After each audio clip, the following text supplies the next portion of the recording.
Nagaraj sir ಅವರು ಬಹಳ ವಿಸ್ತೃತವಾಗಿ ಬಹಳ ಚೆನ್ನಾಗಿ ಅಂಬೇಡ್ಕರ್ ಅವರ ಬಗ್ಗೆ ಭಾಷಣವನ್ನು ಮಾಡಿದ್ರು.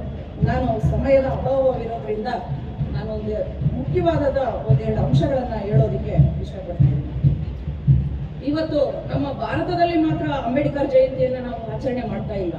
ವಿಶ್ವದ 143 ದೇಶಗಳು ಇವತ್ತು ಅಂಬೇಡ್ಕರ್ ಜಯಂತಿಯನ್ನು ಆಚರಣೆ ಮಾಡ್ತಾ ಇದ್ದಾರೆ. ಭಾರತ ರತ್ನ ಸಂವಿಧಾನ ಶಿಲ್ಪಿ ಡಾಕ್ಟರ್ BR ಅಂಬೇಡ್ಕರ್ ಅವರ ಜಯಂತಿಯನ್ನ ಇವತ್ತು ಬಹಳ ವಿಜೃಂಭಣೆಯಿಂದ ಆಚರಿಸ್ತಾ ಇದೆ. ಅಂಬೇಡ್ಕರ್ ಅವರ ಸಾಧನೆಗೆ ಇಡೀ ಜಗತ್ತೇ ತಲೆಬಾಗಿದೆ. ಅವರ ಒಂದು ಮುಖ್ಯವಾಗಿರ್ತಕ್ಕಂಥ ಒಂದಷ್ಟು ವಿಷಯಗಳನ್ನ ತಮ್ಮೊಂದಿಗೆ ಹಂಚ್ಕೊಳ್ತೀನಿ. ನಾನು ಜಾಸ್ತಿ ಏನು ಹೇಳೋದಿಕ್ಕೆ ಹೋಗಲ್ಲ, ಯಾಕಂದ್ರೆ ನೀವು ಅವರ ಒಂದು ಜೀವನ ಚರಿತ್ರೆಯನ್ನ ಬಹಳ ಚೆನ್ನಾಗಿ ಎಲ್ಲರೂ ತಿಳ್ಕೊಂಡಿರ್ತೀರ. ಅಂಬೇಡ್ಕರ್ ಅವರು ನ್ಯೂಯಾರ್ಕ್ನ ಕೊಲಂಬಿಯಾ ವಿಶ್ವವಿದ್ಯಾಲಯದಲ್ಲಿ ವಿದ್ಯಾಭ್ಯಾಸವನ್ನ ಮಾಡ್ತಾರೆ. ಕೊಲಂಬಿಯಾ ವಿಶ್ವವಿದ್ಯಾಲಯದವರು ಒಂದು ರಿಸರ್ಚ್ ಮಾಡ್ತಾರೆ. ಇಡೀ ಜಗತ್ತಿನಲ್ಲಿ ಇರ್ತಕ್ಕಂಥ ಎಲ್ಲಾ ವಿದ್ವಾಂಸರನ್ನ ಪಟ್ಟಿ ಮಾಡ್ತಾರೆ.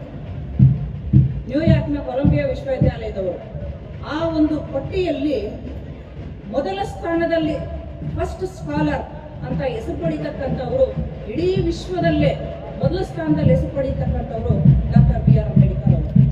ಈಗಲೂ ಕೂಡ ಅಲ್ಲಿ ಕಂಚಿನ ಪ್ರತಿಮೆಯನ್ನು ಸ್ಥಾಪನೆ ಮಾಡಿದ್ದಾರೆ.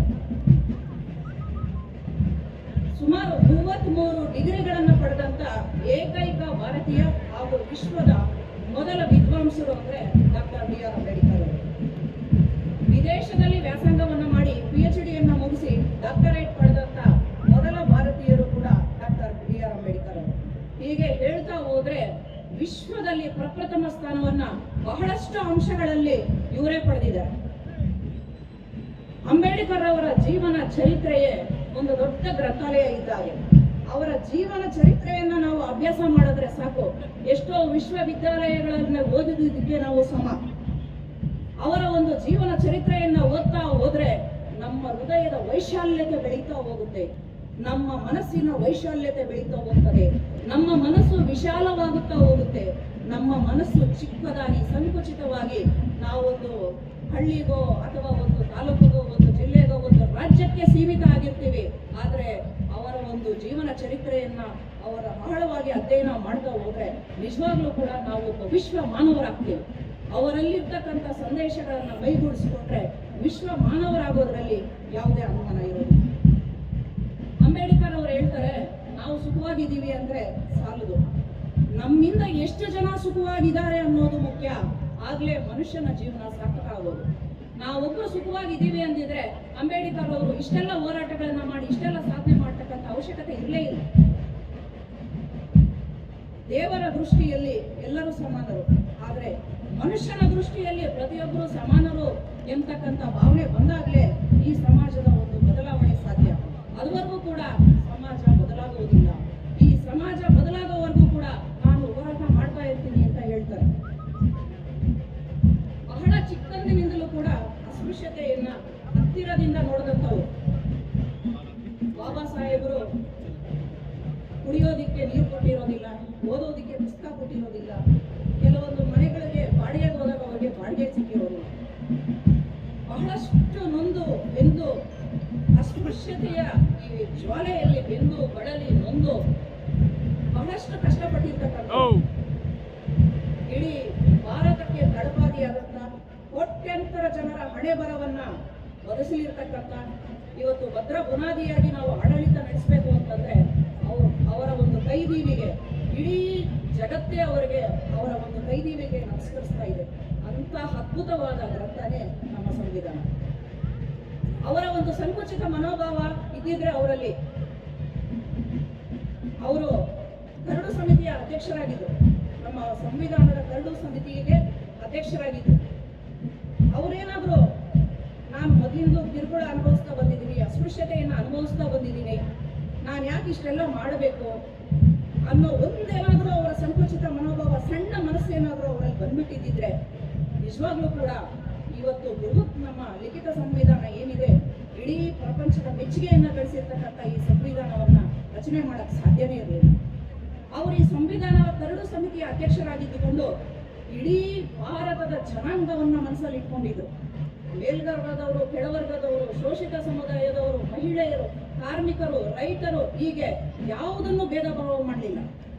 ಜಾತಿ, ಮತ, ಭೇದ, ಲಿಂಗ ತಾರತಮ್ಯ ಯಾವುದನ್ನು ಅವರು ಪರಿಗಣಿಸಲಿಲ್ಲ. ಅವರಲ್ಲಿ ಇದ್ದಿದ್ದು ಸಹಕಾರ, ಸಮಾನತೆ, ಸಹಬಾಳ್ವೆ, ಭ್ರಾತೃತ್ವ, ಬಂಧುತ್ವ ಭಾವನೆಯನ್ನ ನಾವು ಜಾಗೃತಗೊಳಿಸಬೇಕು. ನಮ್ಮ ಭಾರತದ ಏಕತೆ, ಐಕ್ಯತೆಯನ್ನ ನಾವು ಸಾಧಿಸಬೇಕು ಅಂತಕ್ಕಂಥ ಒಂದು ವಿಶಾಲ ಮನೋಭಾವನೆ ಅವರಲ್ಲಿ ಇದ್ದಿದ್ರಿಂದಲೇ ಇವತ್ತು ನಮ್ಮ ಸಂವಿಧಾನ ಇಡೀ ಜಗತ್ತಿಗೆ ಪ್ರಸಿದ್ಧಿಯಾಗಿದೆ, ಜಗತ್ತಿಗೆ ಮಾದರಿಯಾಗಿದೆ. ಯಾವುದೋ ಒಂದು 4 ರಾಜ್ಯಗಳನ್ನ ಇಟ್ಟುಕೊಂಡಿರ್ತಕ್ಕಂಥ ದೇಶ ಸಂವಿಧಾನವನ್ನು ರಚನೆ ಮಾಡೋದು ಬಹಳ ಸುಲಭ.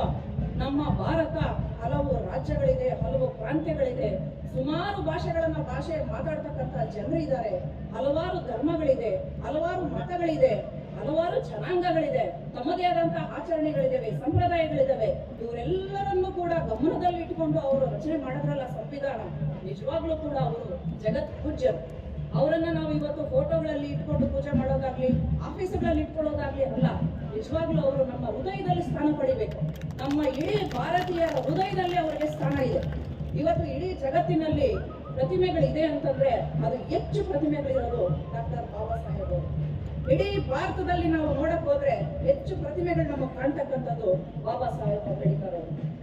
ಅಂತ ಮಹಾನ್ ವ್ಯಕ್ತಿಗಳು ನಮ್ಮ ಭಾರತದ ಸಂವಿಧಾನವನ್ನ ನಮಗೆ ರಚನೆ ಮಾಡಿಕೊಟ್ಟು ಭದ್ರವಾದಂತಹ ಇವತ್ತು ಬುನಾದಿಯನ್ನ ಹಾಕೊಟ್ಟಿದ್ದಾರೆ. ಅದರ ಮುಖಾಂತರ ಆಡಳಿತವನ್ನ ಮಾಡಿ ನಮ್ಮ ಭಾರತ ವಿಶ್ವದ ಪಟ್ಟಿಗಳಲ್ಲಿ ಪ್ರಮುಖವಾದಂತಹ ರಾಷ್ಟ್ರಗಳ ಸಾಲಿನಲ್ಲಿ ಇವತ್ತು ನಿಂತಿದೆ. ಬಾಬಾ ಸಾಹೇಬ್ ಅಂಬೇಡ್ಕರ್ ಅವರು ಬರೆದಿರ್ತಕ್ಕಂಥ ಪುಸ್ತಕಗಳು ಹಲವಾರು ಪುಸ್ತಕಗಳು, ಸುಮಾರು 20,000 ಪುಟಗಳನ್ನ ಅವರ ಕೈಯಿಂದಲೇ ಬರೆದಿದ್ದಾರೆ. ಅಂತ ಮಹಾನ್ ಭಾವರು, ಅಷ್ಟೊಂದು ತಾಳ್ಮೆ ಇತ್ತು. ಮಹಾರ್ ಜಾತಿ ಅನ್ನೋ ಒಂದೇ ಒಂದು ಕಾರಣಕ್ಕೆ ಅವರಿಗೆ ವಕೀಲಿ ವೃತ್ತಿಯನ್ನು ಆರಂಭಿಸೋದಕ್ಕೆ ತುಂಬಾ ಕಷ್ಟ ಆಯಿತು. ಅವರಿಗೆ ಅಲ್ಲೆಲ್ಲೂ ಕೂಡ ಆಫೀಸಲ್ಲಿ ಒಂದು ಕೋಣೆಯಲ್ಲಿ ಅವರು ವೃತ್ತಿ ಮಾಡೋದಕ್ಕೆ ಅವಕಾಶ ಕೊಡಲಿಲ್ಲ. ಕೊನೆಗೆ ಮರದ ನೆರಳಲ್ಲಿ ಬಂದು ಕೂತ್ಕೊಂಡು ಅವರು ವಕೀಲಿ ವೃತ್ತಿಯನ್ನು ಪ್ರಾರಂಭ ಮಾಡ್ತಾರೆ. ಅದು ಒಂದು ಇತಿಹಾಸನೇ ಸೃಷ್ಟಿ ಆಗ್ತದೆ. ಒಬ್ಬ ಜಡ್ಜನ್ನ ಅವರ ಮನಸ್ಸನ್ನ ಪರಿವರ್ತನೆ ಮಾಡ್ತಾರೆ. ಹೀಗೆ ನಾವು ಹೇಳ್ತಾ ಹೋದ್ರೆ ಬಾಬಾ ಸಾಹೇಬ್ ಅಂಬೇಡ್ಕರ್ ಬಗ್ಗೆ ಬಹಳಷ್ಟು ನಾವು ಹೇಳ್ತಾನೆ ಹೋಗ್ಬೋದು. ಯಾರನ್ನೂ ಕೂಡ ಅವರು ಕಡೆಗಣಿಸಲಿಲ್ಲ. ಸಂವಿಧಾನವನ್ನು ರಚನೆ ಮಾಡುವಾಗ ಪ್ರತಿಯೊಬ್ಬರನ್ನು ಗಣನೆಗೆ ತೆಗೆದುಕೊಂಡ್ರು. ಶೋಷಿತ ವರ್ಗದ ಸಮುದಾಯಗಳಾದಂಥ ಮಹಿಳೆಯರಾಗ್ಬೋದು, ಕಾರ್ಮಿಕರಾಗ್ಬೋದು, ಎಲ್ಲರನ್ನೂ ಕೂಡ ಮುಖ್ಯವಾಹಿನಿಗೆ ತರೋ ಪ್ರಯತ್ನ ಮಾಡಿದ್ರು. ವರ್ಣ ಮತ್ತು ಜಾತಿ ವ್ಯವಸ್ಥೆಯಿಂದ ಸ್ತ್ರೀಯರ ಒಂದು ಪಾಡು ಹೇಗಿತ್ತು ಅಂತಂದ್ರೆ ನಿಜವಾಗ್ಲೂ ಕೂಡ ಸ್ತ್ರೀಯರು ಅಂಧಕಾರದ ಕೂಪದಲ್ಲಿ ಬಳಲ್ತಾ ಇದ್ರು. ಸತಿ ಸಹಗಮನ ಪದ್ಧತಿ ಇತ್ತು, ಬಾಲ್ಯ ವಿವಾಹ ಪದ್ಧತಿ ಇತ್ತು, ಬಹುಪತ್ನಿತ್ವ ಪದ್ಧತಿ ಇತ್ತು. ಸ್ತ್ರೀಯರಿಗೆ ಒಂದು ಸ್ವಾತಂತ್ರ್ಯ ಅನ್ನೋದೇ ಇರಲಿಲ್ಲ. ನಮ್ಮ ಸ್ವತಂತ್ರ ಪೂರ್ವ ಭಾರತದಲ್ಲಿ ಸ್ತ್ರೀಯರು ಅಂಧಕಾರದಲ್ಲಿ ನರಳುತ್ತಾ ಇತ್ತು. ಏನಾದ್ರೂ ಮಾಡಿ ಸ್ತ್ರೀಯರಿಗೆ ಒಂದು ಮುಖ್ಯವಾದ ಸ್ಥಾನವನ್ನ ಕೊಡಬೇಕು, ಸ್ವಾವಲಂಬಿಗಳಾಗಬೇಕು, ಅವರನ್ನ ಮುಖ್ಯವಾಹಿನಿಗೆ ಕರ್ಕೊಂಡ್ಬರ್ಬೇಕು. ಗಂಡು ಹೆಣ್ಣು ಎಂತಕ್ಕಂಥವರು ಸಮಾನರು. ಯಾವಾಗ್ಲೂ ಹೆಣ್ಣು ಹಿಂದೆ ಬೀಳ್ತಾಳೋ ಗಂಡು ಒಬ್ಬನೇ ಈ ಪ್ರಗತಿ ಸಾಧಿಸೋದಕ್ಕೆ ಸಾಧ್ಯ ಇಲ್ಲ ಅಂತ ಮನಗಂಡು ಕೊನೆಗೆ ಹಿಂದೂ ಕೋಡ್ ಬಿಲ್ ಯಾವಾಗ ಪಾಸ್ ಆಗ್ಲಿಲ್ವೋ ಅವಾಗ ಕಾನೂನು ಮಂತ್ರಿಗಳಾಗಿರ್ತಾರೆ ಇವರು. ತಮ್ಮ ಮಂತ್ರಿ ಪದವಿಗೇನೆ ರಾಜೀನಾಮೆ ಕೊಟ್ಟು ಹೊರಗಡೆ ಬರ್ತಾರೆ. ಎಂತ ಮಹಾನುಭಾವರು ಅಂದ್ರೆ ನಿಜವಾಗ್ಲು ತನ್ನ ಒಂದು ಇದಕ್ಕೆ ಅವರು ಯಾವಾಗ ಈ ಕೋಡ್ ಬಿಲ್ ಪಾಸ್ ಆಗ್ಲಿಲ್ಲ ಅಂತ ಗೊತ್ತಾಗುತ್ತೋ ಆಗ್ಲೇನೆ ಅವರು ಮಂತ್ರಿ ಪದವಿಗೆ ರಾಜೀನಾಮೆ ಕೊಡ್ತಾರೆ. ಇವತ್ತು ನಾವೆಲ್ಲರೂ ನೋಡೋದಕ್ಕೆ ಸಾಧ್ಯನಾ? ನಿಜವಾಗ್ಲೂ ಇಲ್ಲ. ಇವತ್ತು ಪೂಜೆ ಮಾಡ್ತಕ್ಕಂಥದ್ದು ನಾವು ದೇವರನ್ನೆಲ್ಲ ನಮ್ಮ ಬಾಬಾ ಸಾಹೇಬರು. ನಿಜವಾಗ್ಲೂ ಕೂಡ ಅಂಬೇಡ್ಕರ್ ಅವರು ನಮ್ಗೆಲ್ಲರೂ ಕೂಡ ಸಾಹೇಬರು. ಅವರನ್ನ ಸಾಹೇಬರು ಅಂತ ಕರೆಯೋದಕ್ಕೆ ನನಗೆ ಬಹಳ ಇಷ್ಟ ಆಗ್ತದೆ. ನಿಜವಾಗ್ಲೂ ಕೂಡ ಅವರ ಒಂದು ಆದರ್ಶ, ಅವರ ಒಂದು ಇದನ್ನ ನೀವೆಲ್ಲ ಇಲ್ಲಿ ಆಚರಣೆಗಳ ಮುಖಾಂತರ, ಮೆರವಣಿಗೆಗಳ ಮುಖಾಂತರ, ಪಲ್ಲಕ್ಕಿಗಳ ಮುಖಾಂತರ ಎಲ್ಲ ನೀವು ತೋರಿಸ್ತಾ ಇದ್ದೀರಾ. ಇದನ್ನೆಲ್ಲವನ್ನು ಮಾಡಿ ಆದ್ರೆ ಅವರು ಏನ್ ಹೇಳಿದಾರೋ ಅದನ್ನ ದಯವಿಟ್ಟು ಹೃದಯದಲ್ಲಿ ಮನಸ್ಸಲ್ಲಿ ಇಟ್ಕೊಂಡು ನೀವೆಲ್ಲ ಜೀವನ ಮಾಡ್ಬೇಕು. ಆಗ್ಲೇ ಅವರು ಹೇಳಿದ್ದಕ್ಕೆ ಒಂದು ಸಾರ್ಥಕ ಆಗುತ್ತೆ. ಅವರ ಒಂದು ಸಂದೇಶ, ಅವರ ಆದರ್ಶಗಳು ಏನಿದೆಯೋ ಅವರ ಹಾದಿಯಲ್ಲಿ ನಾವು ನಡಿಬೇಕು. ಆಗ್ಲೇ ನಮ್ಮೆಲ್ಲರ ಜೀವನ ಸಾರ್ಥಕ ಆಗ್ತಕ್ಕಂಥದ್ದು. ಸೊ ಬಾಬಾ ಸಾಹೇಬರ ಬಗ್ಗೆ ನಾನು ಹೇಳ್ತಾ ಹೋದ್ರೆ ಇನ್ನೂ ಹೇಳ್ತಾನೆ ಇರ್ತೇನೆ. ಮಾನ್ಯ ಶಾಸಕರು ಒಂದು 2 ನಿಮಿಷದಲ್ಲಿ ಮುಗಿಸಮ್ಮ ಅಂತ ಹೇಳಿದ್ದಾರೆ. ಮತ್ತೆ ಇಲ್ಲಿ ಬಂದಾಗ ಮಾತಾಡಬೇಕು ಅಂತ ಅನ್ಸುತ್ತೆ. ಇರ್ಲಿ, ನಾವು ಮುಂದೆ ಮಾತಾಡ್ಬೋದು. ಸೊ ಇಷ್ಟು ಹೇಳೋದಕ್ಕೆ ಅವಕಾಶ ಕೊಟ್ಟಂತ ತಮ್ಮೆಲ್ಲರಿಗೂ ವಂದಿಸ್ತಾ ನಾನು ಮಾತನ್ನ ಮುಗಿಸ್ತೇನೆ.